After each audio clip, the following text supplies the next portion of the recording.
Chris is going to tell us the good news that we were waiting to hear. And Kristen, you're going to give us some extra knowledge, sort of extra credit here. But Tracy, can we just sort of say to you, tell us what's on your mind? What do you want us to know? Thank you. I honestly think that this is so apropos because stress is actually on my mind. I think I see that, say for instance, my cancer patients, when I speak to them and I say, you were going about your daily level of chronic stress, and then what happened? And pretty much all of them will say something blindsided me, some stress happened. For instance, I had a patient with metastatic ovarian cancer, and her son had been away at college and got hit in the head and lost the sight of his eye with a glass bottle. And so finding that out, and she felt it was like the girlfriend of a guy he was in an altercation, just a verbal altercation with, she came up behind him and caused him to lose vision. That trauma she couldn't recoup from. And from that stress, just like we just heard from the gut talk, basically, is that's going to allow your tight junctions to open up in your gut, allow anything you've got brewing to go around the body and just throw off your equilibrium. And so I think, yesterday I saw a nurse who is extraordinarily healthy, a nutritionist herself, and had a heart attack before my eyes. Wow. She was having anxiety about her mother-in-law moving in. I get that. And her son was having problems. And then literally I saw all her labs. I'm like, you're doing great. Yeah, keep doing what you're doing. And then within 20 minutes, I'm calling 911 because the stress, the anxiety just overwhelmed her system. So it's about keeping peace in your life and doing these practices that everyone's talking about.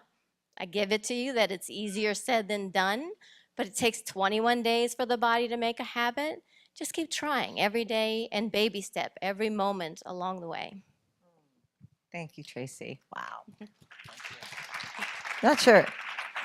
Kristen, we're going to call on you. Tell us what else you want us to know.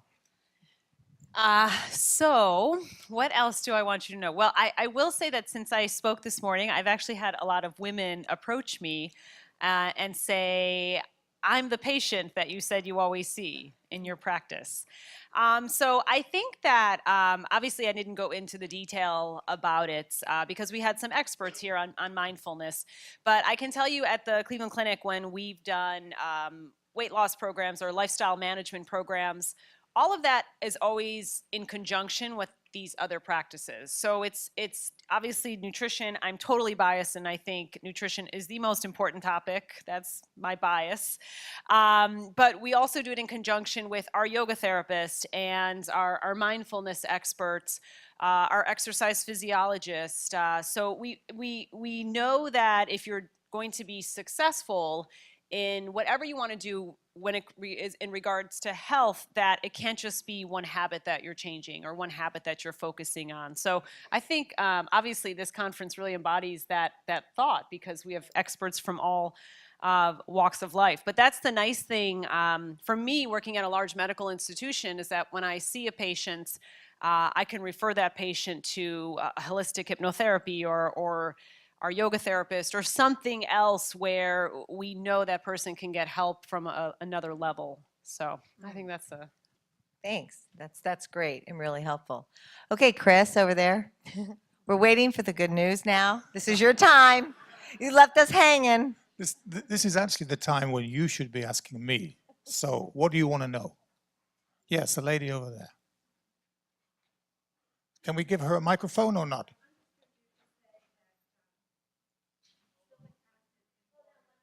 Just 1 second. We want get a a microphone microphone for the for you. film too.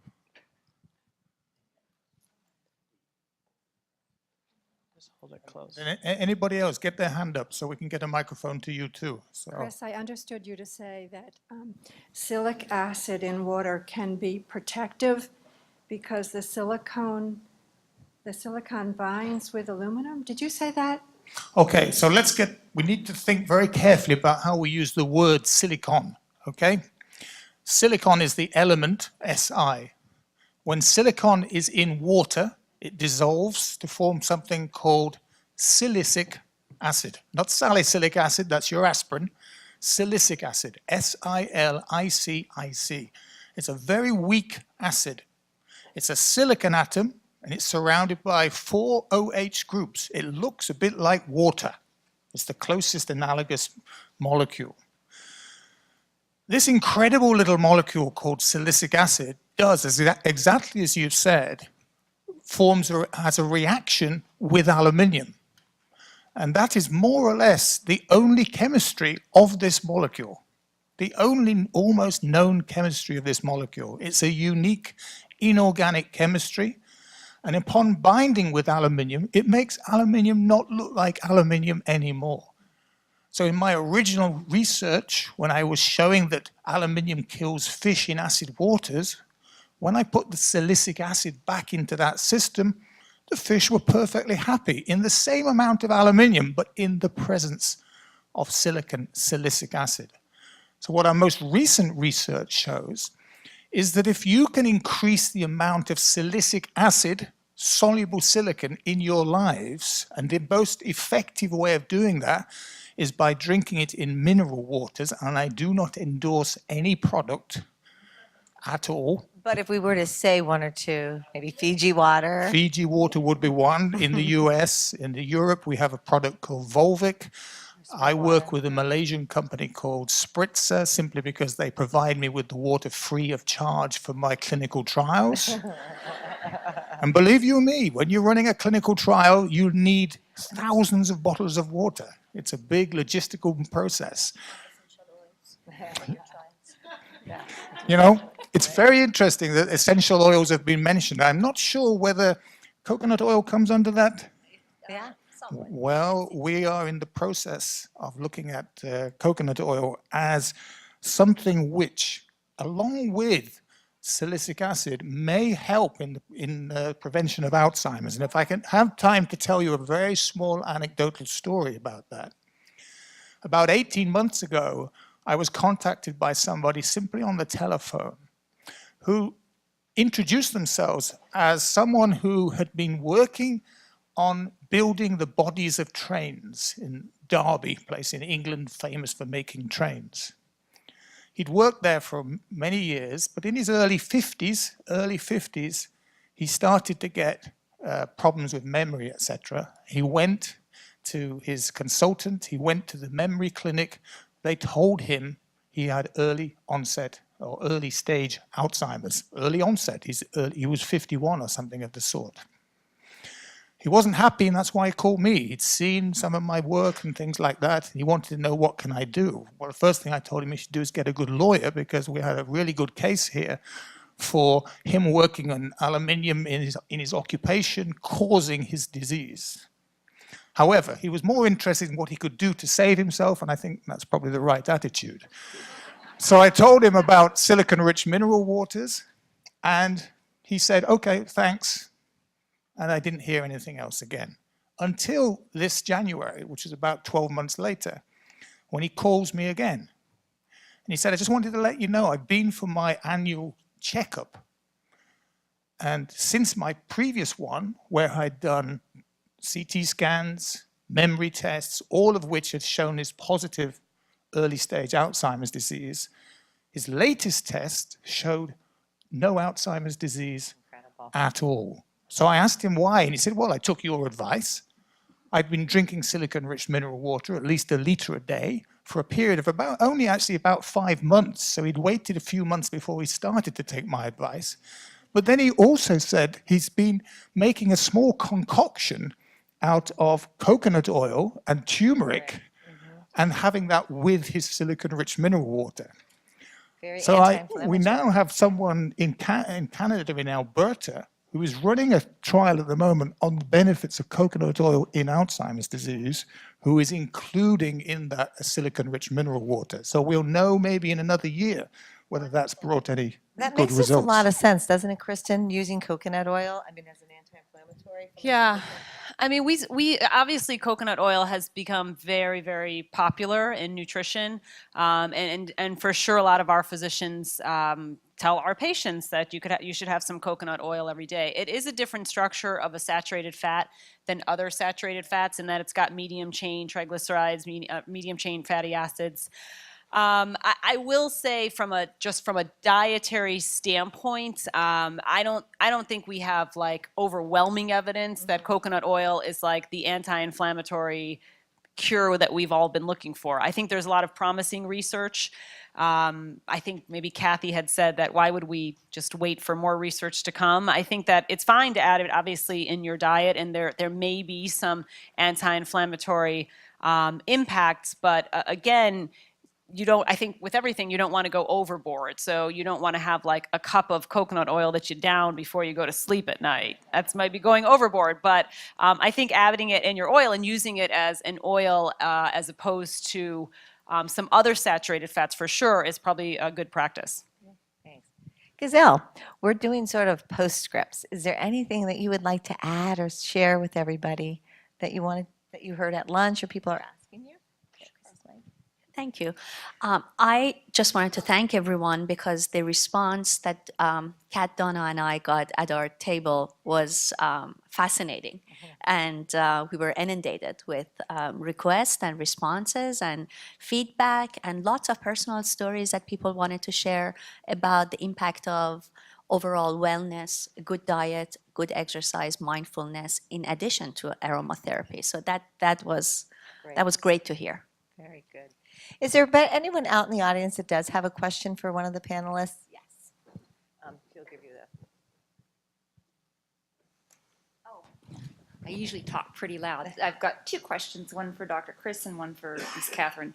For Dr. Chris, do we stop drinking soda pops in the aluminum cans and don't use aluminum foil?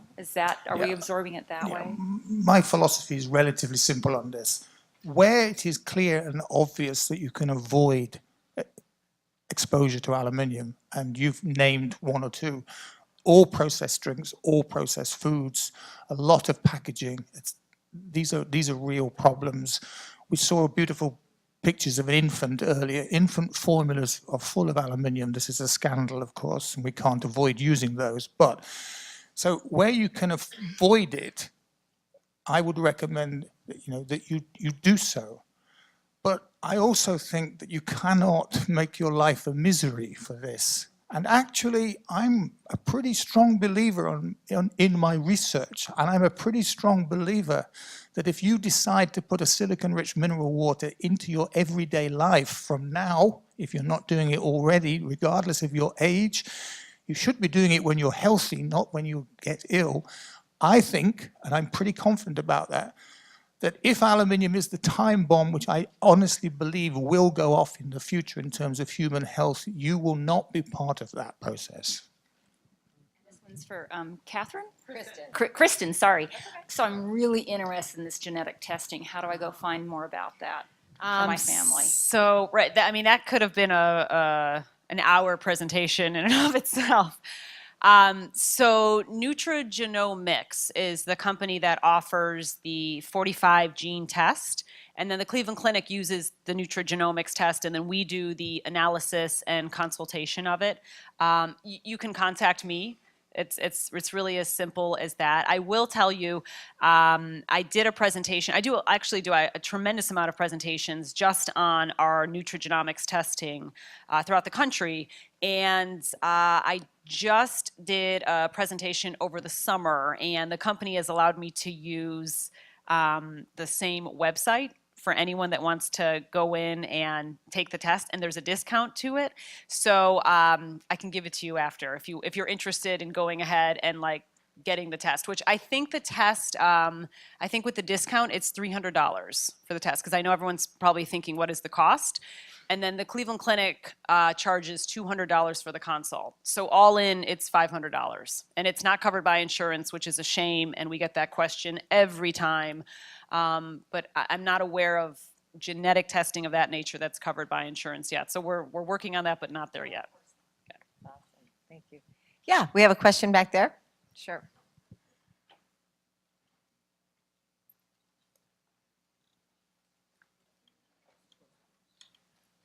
What is your opinion of the clinical trials being done for Alzheimer's research in the U.S.? That's one question, and then I have another question after that. My opinion is largely irrelevant. What is relevant is that we don't know what causes Alzheimer's disease. There's no cure for Alzheimer's disease. We have no effective treatments for Alzheimer's disease, and yet we've been giving people with Alzheimer's disease drugs at our expense, costing us billions of dollars every year for the last 40 years. Does that answer that question? And another question, how do you donate your brain to the brain bank? So here in the US, and the same as in the UK, there will be methods, but actually brain banks do normally advertise themselves in different ways. They're usually associated with large universities. Maybe here in Washington, I know certainly Mount Sinai in New York has a brain bank, but there are several brain banks across the US, and they will advertise their services, and they will take you through, in fact, you or indeed the person you're representing, every stage. It's a very important and controlled and ethical process, and if you know someone who wants to do this, or if you want to do this yourself, it is incredibly helpful to us. Thank you. Thanks. Any other questions? Yes, Lucia. Hi. So I'm a nurse and I work night shifts and day shifts, and I know you were talking about eliminating your sugar in the morning. So one of my sugars is putting sugar in my coffee. I don't put that much, but I drink several coffees during the day and several coffees during the night to get through the night shift. And I've been wanting to stop drinking coffee, but I can't find another reasonable source of energy, and I'm sure I'll have enough energy after I get off the caffeine. But do you have any recommendations as to what you would do? First of all, I wouldn't give up the coffee, because coffee, if you look at coffee as a source of antioxidants, it's actually the most widely used consumed antioxidant globally. And it's probably because so many people, like more people drink coffee than eat broccoli. So that's probably why like that phenomena occurs. And it protects against Alzheimer's disease. And it protects against Alzheimer's. I mean, there are so many benefits of coffee, so many benefits. And fortunately for you, the more coffee you have, according to the studies, the more benefit you get. I will answer that, but I will tell you one thing related to the genetic testing is one of the things we look at is whether or not you are slow or a fast metabolizer of caffeine. And so a lot of times it's kind of dependent also how much coffee you have based on how well you metabolize caffeine. So that's kind of a side story. But last year when I presented, I started off by saying that everyone's got a non-negotiable. That patients would come to me and I'd say, why are you here? And they'd say, well, I'm here because I want to improve my diet and I want more energy and all this great stuff, but I'm not giving up bacon. And so that was like, that's their non-negotiable, right? If you had 1 cup of coffee a day, I'd say, don't worry about the sugar. I mean, don't worry about it. That's your non-negotiable, and it's not going to kill you. It's the multiple ones, but you have multiple ones. So in lieu of that, what I would say, and a lot of people don't like this answer, is obviously you could either go cold turkey and just go black coffee. You could go with having like cream in your coffee so that at least you're getting like something that is satisfying, a fat, but you're not getting the sugar, so you still don't have the impact on blood sugar. Or you could go stevia, and it's the stevia answer a lot of people don't like.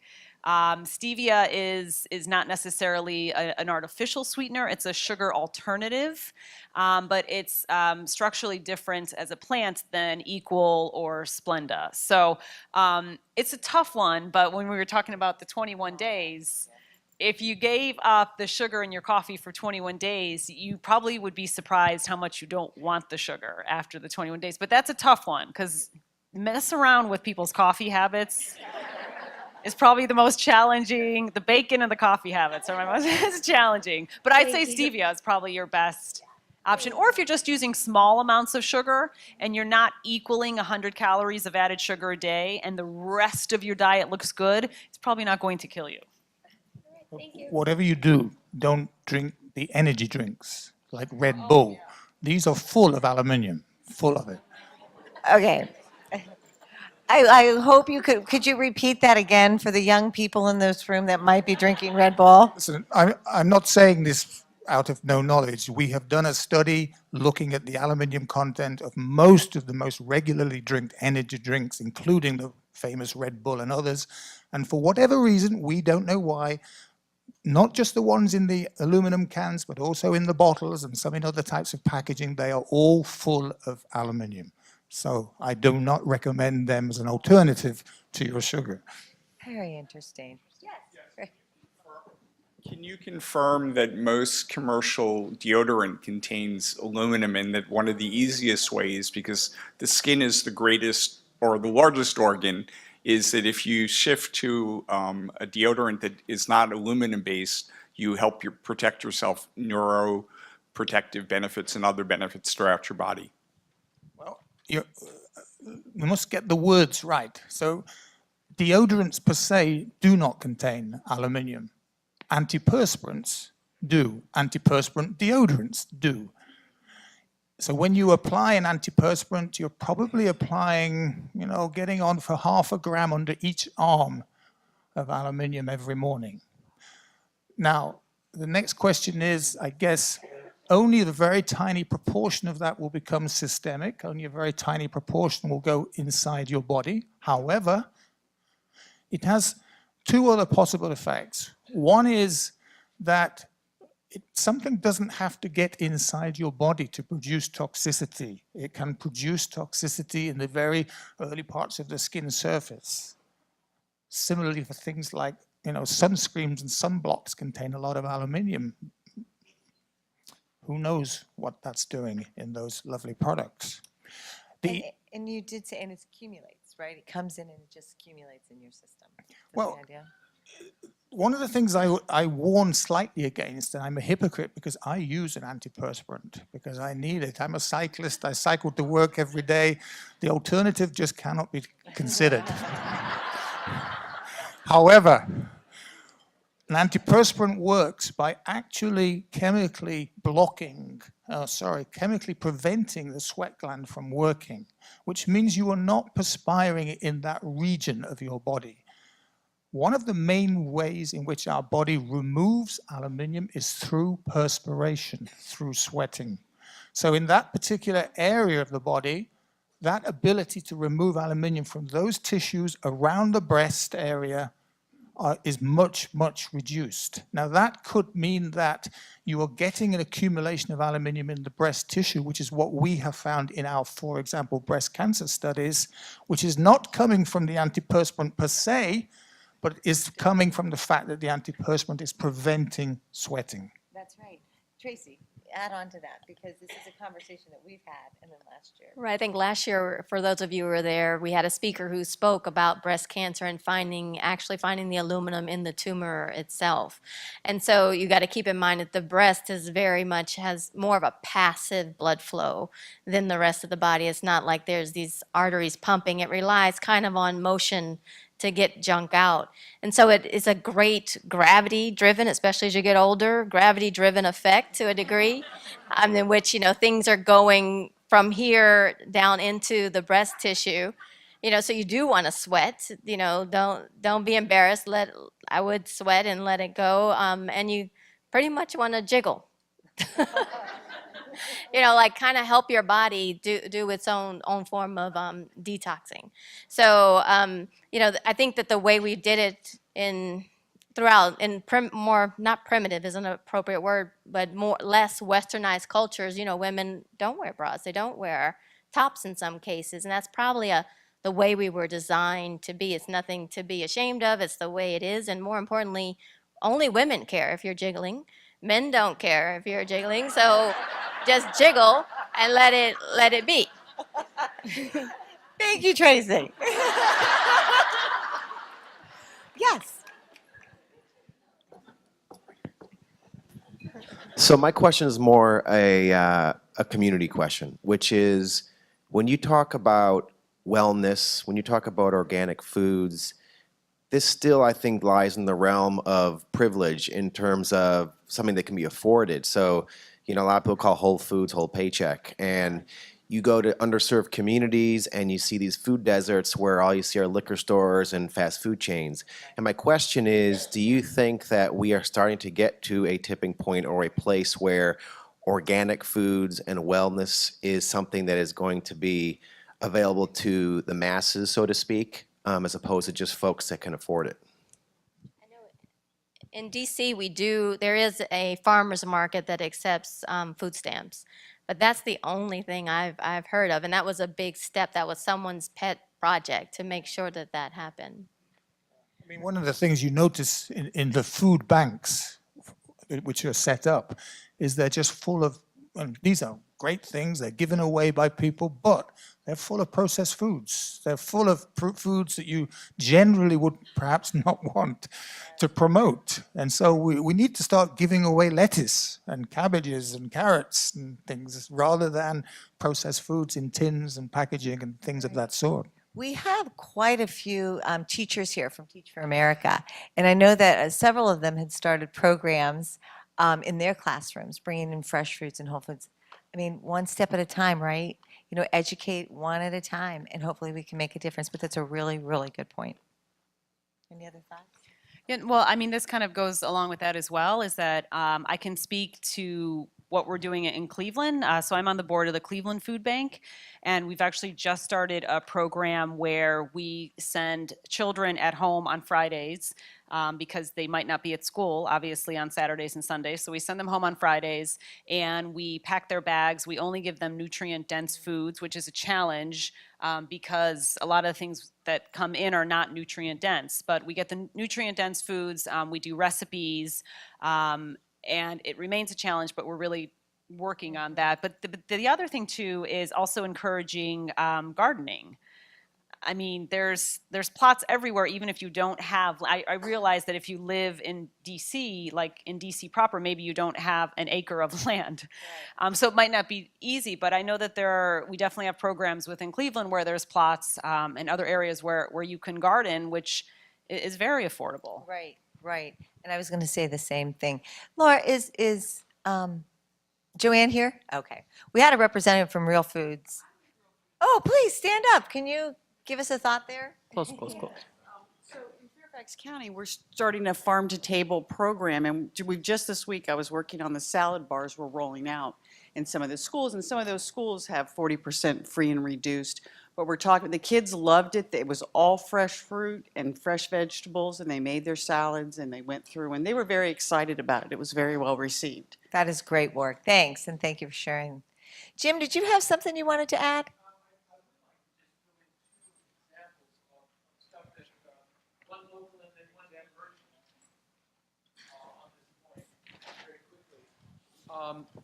Do you know about the Holistic Life Foundation in Baltimore? Have you made contact with those guys? We actually have, so thank you for bringing them up. Because they're teaching mindfulness yoga in inner city schools, started 10 years ago, and they are now in 10 or 12 schools with 3,000 school kids in after-school program. They're vegetarian and working on better snacks, gardens in the neighborhoods.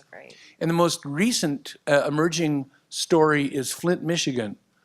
Following on the water contamination crisis, but even bigger than that, an example of a middle American town that's been devastated with loss of industry and all that. A 40-year-old foundation, the Crim Activity Foundation, who was into fitness, now into exercise, into food, and has been asked by both the school system and the hospitals to start bringing mindfulness training into the schools. And that's, from their point of view, part of a bigger health initiative. Now, if it can happen in Flint, Michigan, and West Baltimore, I think we can start moving that to other places. Thank you, thanks. Yes, sir. One last question. It seems to me that we could make a lot of headway in this area if a lot more people started putting a lot more pressure on the government itself, because the average taxpayer pays subsidies, $113 each, for subsidies that tip the playing field in favor of these industrialized GMO products and make organic food substantially more expensive. And if you got rid of those subsidies and put pressure on those congressmen that are taking those bribes from these big companies, that would end the problem a lot more quickly than doing all these little piecemeal things. Good point. Thank you. Very good point. Well, I think this concludes. Anybody have anything else they would like to add? This burning desire to share? Okay. Oh, Tracy does.